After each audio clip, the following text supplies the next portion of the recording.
This week, the issue of the voice to Parliament again consumed question time, with little focus on the other things affecting everyday Australians, including, of course, the economy and, well, more than almost anything, cost of living. Interest rates have hiked 12 times this year. Real wages have, well, fallen off a cliff. And the result is Australians are working harder for less. It's a point Shadow Treasurer Angus Taylor made in Parliament, not before being egged on by the government. Take a listen. Thanks, Mr Speaker. Much more likely to get a question on the cost of living from the wonderful member for Hawke than I am from the Shadow Treasurer. Much more likely to get a question about the economy from the wonderful member for Macquarie than from the Shadow Treasurer opposite. Well, it is good. I congratulate the Shadow Treasurer on getting a question on the economy this week. It doesn't go to the Treasurer, but I'm happy to step in.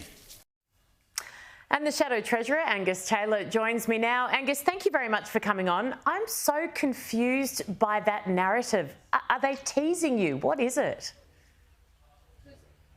Oh, they make it up. You'd expect that from Labor. That's the way they behave. They're much more interested in the politics than the real issues. But the real issue is we've seen 11 interest rate increases since Labor came to power. We've got inflation, core inflation, which is amongst the highest levels of advanced countries.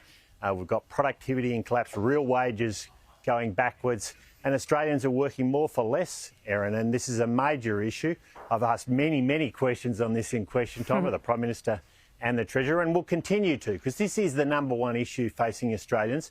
Meanwhile, Labor is obsessed with the voice, Erin. This is their continual focus. It's not ours. We have to do our bit to make sure we get the right outcome on this, and clearly we're against it.